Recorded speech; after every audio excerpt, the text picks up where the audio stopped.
Selamat malam Bapak Ibu Saudara yang terkasih dalam Yesus Kristus. Saudara, ada hal yang menarik ketika kita pergi ke hotel atau gedung pertemuan. Bahkan juga mungkin kalau kita lihat nomor-nomor rumah. Saudara, kalau kita naik lift, jarang sekali kita temukan angka 4, angka 13, angka 14. Seperti itu saudara. Nah saudara, kenapa demikian? Karena angka 4 seringkali dikaitkan dengan yang namanya kematian. Dalam bahasa Mandarin angka 4 itu sama pelafalannya dengan si atau kematian. Saudara, saya bisa simpulkan bahwa hampir semua orang takut dengan yang namanya kematian. Yaitu kematian secara fisik saudara. Tetapi saudara jangan lupa ada satu hal yang lebih mengerikan dari kematian secara fisik. Yaitu kematian secara rohani. Nah saudara, kapan kerohanian itu bisa mati? Kapan itu terjadi? Yaitu ketika kita tidak lagi memiliki hubungan dengan Tuhan. Saudara, di dalam Yohanes pasal 15 ayat yang kelima di sana dikatakan bahwa Yesus adalah pokok anggur dan kita semua adalah ranting-rantingnya. Saudara, ranting itu tidak mungkin bisa hidup kalau dia tidak menempel atau tidak bersekutu dengan pokok anggur atau dengan pokoknya saudara. Nah saudara, demikian juga dengan hidup orang percaya. Kita tidak akan memiliki kehidupan secara rohani kita ketika kita tidak memiliki persekutuan, ketika kita tidak melekat kepada pokok anggur yaitu Tuhan Yesus. Itu sebabnya saudara, banyak orang berpikir dengan mereka melakukan ritual-ritual keagamaan, dengan mereka pergi ke gereja, ikut persekutuan, mereka pikir itulah tanda kerohanian mereka sedang hidup. Saudara, saya mau katakan bahwa itu belum tentu saudara. Banyak orang yang secara fisik mereka pergi ke gereja, mereka datang ke ibadah dalam persekutuan di gereja saudara. Tetapi belum tentu hatinya ada di sana. Tuhan lebih melihat kepada hati kita ketimbang apa yang kita lakukan secara fisik. Saudara, saat ini kita tahu dengan kondisi di mana kita sulit dan kita memang belum bisa untuk beribadah di dalam gedung gereja, kita berkumpul bersama-sama. Tetapi jangan lupa saudara, ada satu hal yang penting yang tetap harus kita lakukan. Yaitu bagaimana kita membangun persekutuan kita dengan Tuhan. Karena itulah yang membuat kerohanian kita tetap hidup. Bukan ketika kita datang ke gedung gereja saudara. Kalau gedung gereja menentukan kerohanian seseorang hidup, berarti sekarang saudara, saatnya gereja Tuhan mengalami kematian semua secara rohani. Tetapi kita bersyukur, kerohanian kita tidak ditentukan oleh sebuah gedung gereja.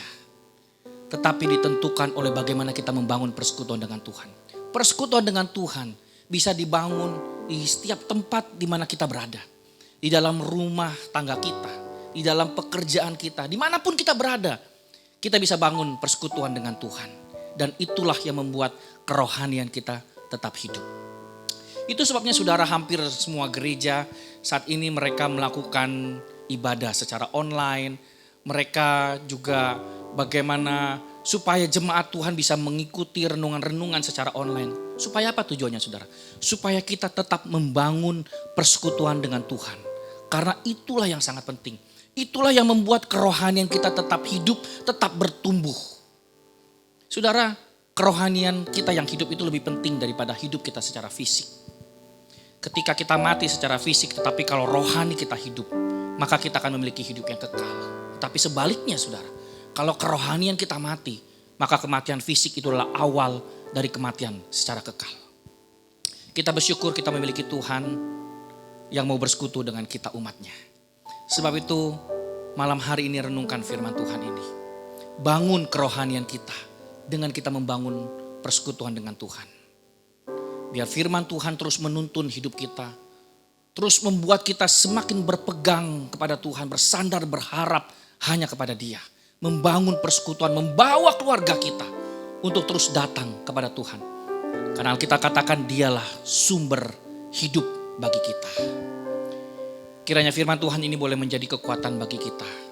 Biar kita terus punya kerinduan, punya kehausan untuk kita dekat dengan Dia. Untuk kita tetap haus, lapar akan firman Tuhan. Bangun persekutuan kita dengan Tuhan. Kiranya Tuhan memberkati kita semua. Mari kita berdoa.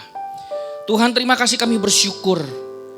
Kami bersyukur kami memiliki Tuhan yang mau bersekutu dengan kami umat-Mu.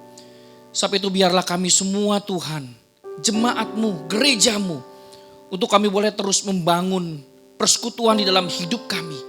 Persekutuan dengan Tuhan, karena kami tahu itulah sumber kehidupan bagi kerohanian kami. Biar Tuhan tolong kami, untuk kami juga boleh membawa keluarga kami untuk datang kepada Tuhan. Membawa suami, istri, anak-anak, famili kami, untuk kami boleh datang kepada Tuhan. Membangun persekutuan kami dengan Tuhan dari hari ke hari. Karena kami tahu itulah menjadi sumber kehidupan bagi kami. Tuhan, hamba-Mu berdoa, Tuhan berkati setiap jemaat-Mu dimanapun mereka berada. Tuhan memberikan mereka kekuatan, Tuhan memberikan mereka pengharapan. Dan Tuhan memberikan mereka waktu-waktu yang baik untuk mereka membangun persekutuan dengan Engkau. Terima kasih Tuhan, bangsa kami Tuhan terus berkati, terus pulihkan. Dan Tuhan yang memberikan pertolongan bagi bangsa kami. Terima kasih Tuhan, kami bersyukur di dalam nama Yesus kami berdoa. Amin. Tuhan Yesus memberkati kita semua.